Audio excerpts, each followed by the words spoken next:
ఇత్ సంజలు. So ఇది ధాతువు కాబట్టి ఇత్ సంజలు చూడాలి. ధాతువు అని చెప్పినట్టు ప్రేయర్ చేసామండి, మనము ప్రార్థన చేయలేదా? చేసిండ్రు, అమ్మ చేసిండ్రు. చేశారా? ఓకే. యా. ధాతువు అని చెప్పాం కదా, ఈ ధాతువు అని పేరు ఎలా వచ్చింది, ఏ సూత్రం ద్వారా వచ్చింది? భూవాదయో ధాతువు. భూవాదయో దాతవ. భూవాదయో ధాతువు. బోర్డు ఇంకా రావట్లేదమ్మా. ఒక్క నిమిషం. ఇప్పుడు భూ అనేది ఉంది, వాదయో ఉంది, వాదయోహో ఇలా ఉంది. సో ఏంటి అర్థం అక్కడ? భూ అనేది ఒకటి, వాదయోహో 3 పదాలు ఉన్నట్టు. వాద అనేది ఒకటి, వా ఆదయోహో. నేను ఇప్పుడు రాసింది ఒకటి, ఇంకొకటి లాగా చెప్తాను. భూ వా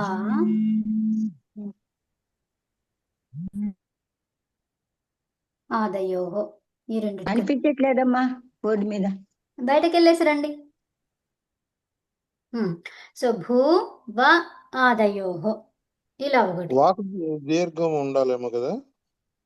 ఇక్కడ నేను రాసినట్టుగానే ఉంది చూడండి. ఓకే. ఓకే. సో భూ ఒకటి, వాదయోహో ఒకటి. తర్వాత సెకండ్ ఏంటిది? భూ వా ఆదయోహో. సో రెండిటి అర్థాలు చెప్పండి. ఒకటి ఏమంటుంది, ఇంకోటి ఏమంటుంది?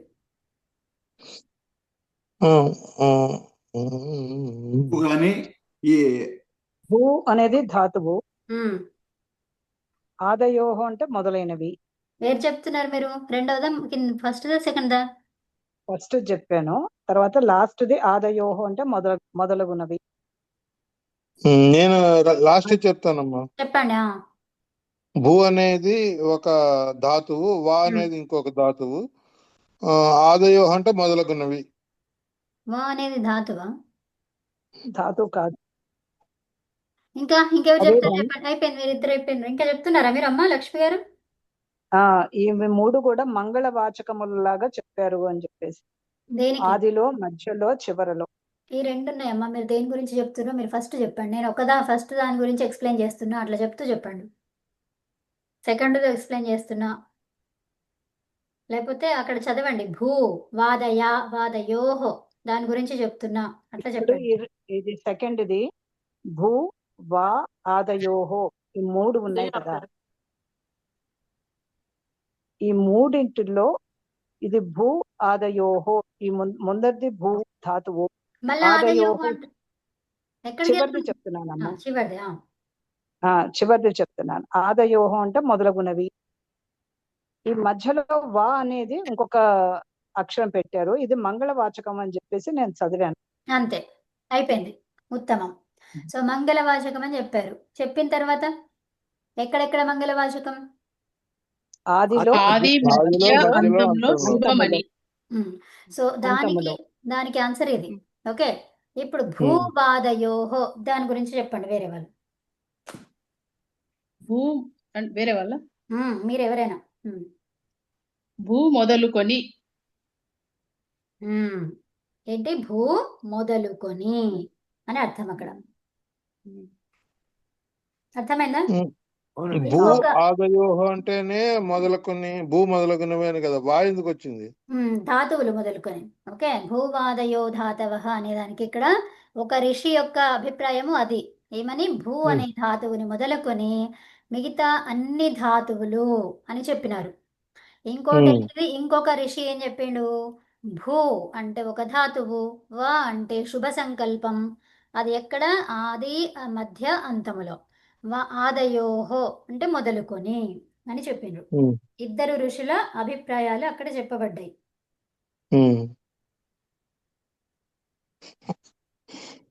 అర్థమైందా? మామూలుగా అది సప్తమి ద్వివచనంలో చెప్పారు కాబట్టి 2 పదాలు ఉండాల్సింది అక్కడ, 2 శబ్దాలు ఉండాలి. సో మరి ఇక్కడ ఆదయోహో అని దేనికి ఉద్దేశించి అన్నారు? వాకి.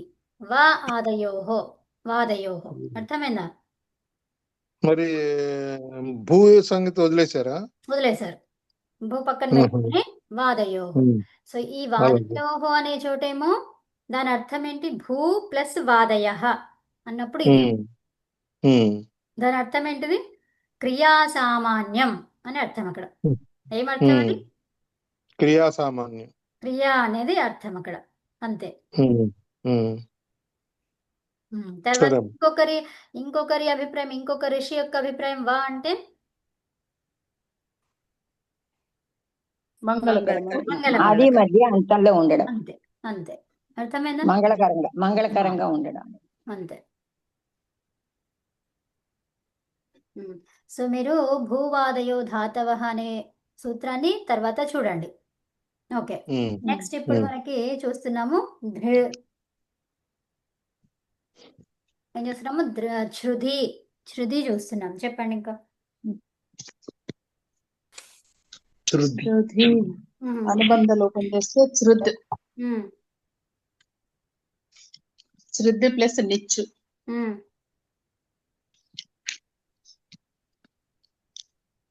శృద్ధి ప్లస్ నిచ్చు చురు అంటే ఉపదాలో రేప ఉంది కదండి, రస్వమే ఉంది కాబట్టి దానికి వృద్ధి జరుగు. అన్ని పొడిగా చెప్తున్నారు మీరు. ఇది ఆహా, అది శృద్ధు ప్లస్ నిచ్చు కదండి. నిత్య అనుబంధ లోపం చేయాలి కదా. నిచ్చుకు అనుబంధ లోపం చేయాలా? ఈ ఉంటది అనుబంధ లోపం చేస్తే. అనుబంధ లోపం అనకూడదండి. నిత్యాన్న అనుబంధ లోపం అనవద్దన్నారు. ఏం చెప్పాలి? అదే కదా. దాన్ని కాదండి, దాన్ని ఇత్తనాలి. నకారం ఇత్తయింది, ఇలా అప్పుడు నిత్త అవుతుంది. ఆ చిత్తు ఇత్తనా అనమన్నారు. చిత్తు ఇత్తు కాదు ఓ తల్లి, చిత్తు ఇత్త కాదండి, నిచ్చండి. ఒక్క నిమిషం చిత్తుడు నిత్తు.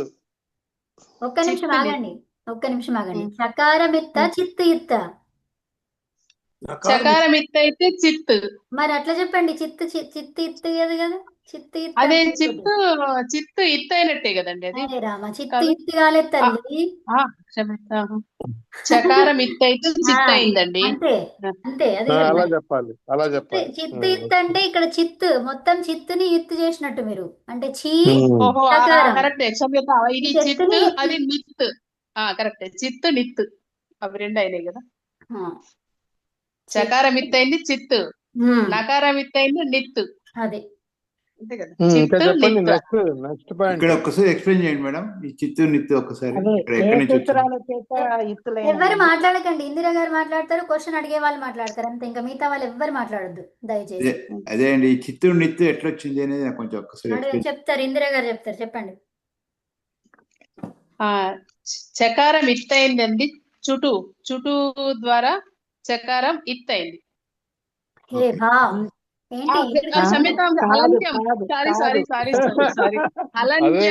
హలంత్యంతో చకారం ఇత్త అయింది, చుట్టుతో నకారం ఇత్త అయింది, నిత్ అయింది. అర్థమైందా అండి? అర్థమైందా? ఇంకేమైనా చెప్పాలని అడగండి. శ్రీకాంత్ గారు అర్థమైందా? శ్రీకాంత్ గారు క్వశ్చన్ వేరు. నేను చెప్తాను శ్రీకాంత్ గారు. ఇక్కడ నకారము ఇత్తు అవుతున్నది, చకారము ఇత్తు అవుతున్నది, అందువల్ల నిత్ చిత్తు అంటున్నారు. అదే మీ క్వశ్చన్ కదా? కాదండి, చకారం ఇత్త అయింది, హలంత్యం సూత్రం ద్వారా చకారం ఇత్త అయింది, చిత్ అన్నాము. అవును, చుట్టూ సూత్రం ద్వారా నకారం ఇత్త అయింది, నిత్ అన్నాము. అదే ఆయన క్వశ్చన్. వెరీ గుడ్, అంతే ఆయన క్వశ్చన్. చిత్తు అన్నాము. ఒక్క నిమిషం, మీ ఇద్దరు ఆగండి, వారిని అడగండి, అర్థమైందో అడగండి. శ్రీకాంత్ గారు అర్థమైందా అండి మీకు? నేను అదే క్యాచ్ చేస్తున్నానండి. ఇక్కడ ఈ నిచ్చుక మీరు చెప్పింది నిత్య అయిందని, ఇది నిత్య అయింది. నిచ్చుకు ఇంకొకసారి చెప్తా వినండి. నేనే చెప్తా, ఆగండి, చెప్పకండి. ప్రత్యయము నిచ్చు గురించి మాట్లాడుతున్నాం శ్రీకాంత్ గారు. నిచ్చులో ఏంటి, అక్కడ ఏముంది? అదొక మూల ప్రత్యయం. మూల ప్రత్యయం వచ్చిందంటే ఏం చేస్తారు? దాన్ని ఇది చేస్తాం కదండి, ఇత్సంగా చేస్తాం కదా. చూడండి, ఇత్త సంజలు ఏమున్నాయి అక్కడ? అది చకారం హలంత్యం పోతుంది. ఆగండి. చకారం హలంత్యం ద్వారా ఏమైంది? ఇత్. సో దాన్ని ఏం రాస్తాం? చ ఇత్త. ఓకే, చిత్. ఓకే, ఏమర్థమైంది? అదే చిత్ అయింది అది. అది చిత్. తర్వాత మరి నిత్ దాంట్లో నకారం పోతుంది కాబట్టి ఈ మిగులుతుంది పోవటం కాబట్టి అనకండి. నిత్త. మీరు ఎవ్వరు ఓకే మాట్లాడొద్దమ్మా, కన్ఫ్యూజ్ చేయకండి. ఒక్క నిమిషం ఆగండి, ఇవ్వండి టైం వాడికి. ఓకే. ఈ నిత్ అనేది ఆ ఈ నకారం పోతుంది కాబట్టి దానికి నిత్ అవుతుందా అది? Okay okay. Okay. So first ఇత్ సంజ్ఞలు, ఏం సంజ్ఞలు అవి? ఇది సంఖ్యలు ఇత్ సంజ్ఞలు. సంజ్ఞలు. ఓకే. సో ఇప్పుడు నా అణ అనేది దేంట్లో వస్తుంది? ఏ సూత్రంలో ఇత్ సంజ్ఞగా చెప్పబడింది?